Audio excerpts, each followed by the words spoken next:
السلام علیکم ورحمۃ اللہ وبرکاتہ۔ میں ہوں آپ کی میزبان طبیبہ ندا صابر فرام لاہور۔ آپ لوگ دیکھ رہے ہیں اس وقت میرا یوٹیوب چینل۔ امید کرتی ہوں کہ آپ سب لوگ خیریت کے ساتھ ہوں گے۔ اس سے پہلے کہ ہم لوگ اپنے ٹاپک کی جانب آگے بڑھیں، میرے چینل کو سبسکرائب کر لیجئے۔ میرے چینل کا نیم ہے سمپل آرگینوپیتھی، اور بیل آئیکن کو پریس کرنا کبھی بھی مت بھولیے گا تاکہ آپ لوگوں کو میری نئی سے نئی آنے والی ویڈیوز ملتی رہیں۔ تو سامعین کرام، آج کی جو ہماری ویڈیو ہے اس کے اندر ہم لوگ بات کریں گے پسینے کے بارے میں، یعنی پسینے کا آنا، اور پھر ایسے لوگ جن کو بدبودار پسینہ آتا ہے اس کی کیا وجہ بنتی ہے، اور اس کو ہم کیسے نیچرل ٹریٹمنٹ کے ذریعے سے کیور کر سکتے ہیں۔ کیونکہ پسینہ آنا اور پھر بدبودار پسینہ آنا یہ ایک ایسا مسئلہ ہے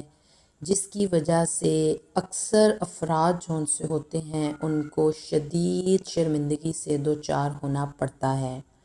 مگر یہ بھی ایک ریئلٹی ہے کہ پسینے کا آنا یہ بھی صحت کے لیے انتہائی ضروری ہے۔ بدبودار پسینہ جو ہے پیدا کرنے والا زیادہ تر جو ان سے گلینڈز ہوتے ہیں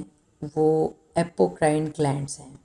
یعنی بدبو پیدا کرنے والا پسینہ زیادہ تر ایپوکرائن گلینڈ سے پیدا ہوتا ہے، اور یہ گلینڈز جو ہیں وہ چھاتی، ران کے جوڑوں، آنکھوں، بغلوں اور کانوں میں ہوتے ہیں۔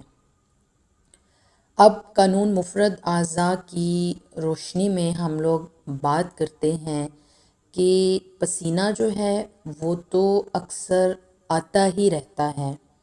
لیکن جس وقت غدد ناقلہ میں موجود رطوبات جو ہیں وہ متعفن ہو جاتی ہیں، اس کی وجہ سے جو پسینہ آتا ہے تو وہ بدبودار پسینہ ہوتا ہے، جس کی وجہ سے وہ شخص خود بھی انتہائی تنگ ہوتا ہے، اور اس کے قریب بیٹھنے والے لوگ بھی بہت زیادہ پریشان ہوتے ہیں، اور دوسرے لوگ جو ہیں وہ اس کے قریب بیٹھنا بھی پسند نہیں کرتے۔ یعنی جس وقت اعصابی رطوبات خون میں متعفن ہو جاتی ہیں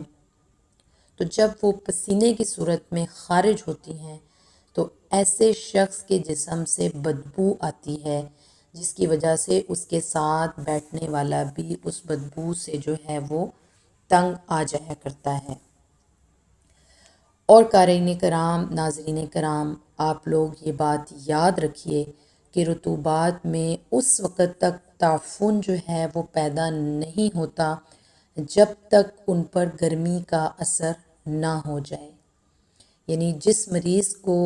غدی تحریک ہوگی، اس کی حرارت بڑھی ہوئی ہوگی تو اس سے اکثر بدبودار پسینہ آیا کرتا ہے۔ اعصابی تحریک سے اکثر حرارت کم ہو جایا کرتی ہے، اس لیے اعصابی تحریک کے مریضوں کو بدبودار پسینہ کم آیا کرتا ہے۔ تو گویا پسینے کا آنا یہ ایک نیچرل چیز ہے جو کہ ہر شخص کو آتا ہے، مگر کچھ جگہیں ایسی ہوتی ہیں کہ وہاں سے جس وقت پسینے کا اخراج ہوتا ہے تو پسینہ جلد خشک ہو جاتا ہے، لیکن کچھ حصے ایسے ہوتے ہیں جہاں سے پسینہ جو ہے وہ جلدی خشک نہیں ہوتا۔ مثال کے طور پر جو میں نے آپ لوگوں کو بتا دیا کہ اس کے اندر اعضائے پوشیدہ ہیں، یا انڈر آرمز ہیں، یا گردن ہیں، تو ایسی جگہوں کے اوپر یہ معاملہ جو ہے وہ زیادہ پریشان کن ہو جایا کرتا ہے۔ تو علاج کے طور پر آپ لوگ یہاں پر اس کو ذہن نشین کر لیجئے کہ اگر اس شخص کی تحریک غدی اعصابی تحریک ہے تو ہم اس کو اعصابی غدی تحریک جو ہے وہ پیدا کر دیں گے تاکہ حرارت اور صفرا جو ہے وہ کم ہو جائے۔ جو ہی صفرا حرارت کم ہوگی تو فوراً بدبو آنا بھی بند ہو جائے گی۔ ٹھیک ہے، ایک بہت ہی آسان ٹپ جو ہے وہ میں آپ لوگوں کے ساتھ یہاں پر شیئر کرتی ہوں۔ ایسے لوگوں کو چاہیے جن لوگوں کے ساتھ یہ پرابلم اکثر رہتا ہے، جیسا کہ آگے گرمیوں کا موسم آ رہا ہے اور ایسے لوگ شدید پریشانی کا ان کو سامنا ہوتا ہے، خصوصاً جب وہ آفس بوائے ہوں، آفس گرل ہوں، یا پھر کالج یونیورسٹیز میں آنے جانے والے ہوں، تو ایسی جگہوں کے اوپر انسان کو انتہائی جو ہے وہ شرمندگی کا سامنا کرنا پڑتا ہے۔ تو ان لوگوں کو پراپر جو ہے وہ اپنی صفائی ستھرائی کا خیال رکھنا چاہیے، ڈیلی بیسس پر اپنے جو ہے ان کو باتھ لینا چاہیے، اپنے کپڑوں کو روزانہ جو ہے وہ تبدیل کرنا چاہیے، اور تھوڑا ڈھیلا ڈھالا لباس جو ہے وہ استعمال کر لینا چاہیے۔ اور مارننگ کے وقت میں جس وقت وہ باتھ لے لیتے ہیں، تو میں یہاں پر آپ کو ایک ٹپ بتانے والی ہوں کہ یہ جو پھٹکری ہوتی ہے جس کو ایلم بھی بولتے ہیں، اس کو آپ لوگوں نے کیا کرنا ہے کہ پانی کے اندر اس کو حل کر لیجئے، مکس کر لیجئے، اور اس کے اندر جو ہے وہ بیکنگ سوڈا وہ بھی تھوڑی مقدار کے اندر اس میں شامل کر لیجئے، کسی بھی سپرے بوٹل کے اندر ڈال کر اس کو رکھ لیجئے، اور کپڑے وغیرہ تبدیل کرنے سے پہلے اس کا کوئی بھی جو سٹین وغیرہ ہوگا آپ کے کپڑوں پر بھی نہیں آئے گا، یا تھوڑا سا اس کا ڈرائی ہونے کا ویٹ کر لیجئے۔ تو اپنے انڈر آرمز اور جتنے بھی پوشیدہ جگہیں ہیں اور جن جگہوں کے اوپر زیادہ یہ پرابلم ہوتا ہے، تو وہاں پر سپرے بوٹل کی مدد سے اس کا اچھی طرح سے اس کو سپرے کر لیجئے، اور پھر جو ہے وہ آپ اپنے کپڑے پہن لیں۔ ٹھیک ہے جی۔ اس کے علاوہ نارملی استعمال کے لیے بھی ایک چیز بتا دیتی ہوں، اور یہ انتہائی کارآمد ثابت ہوتا ہے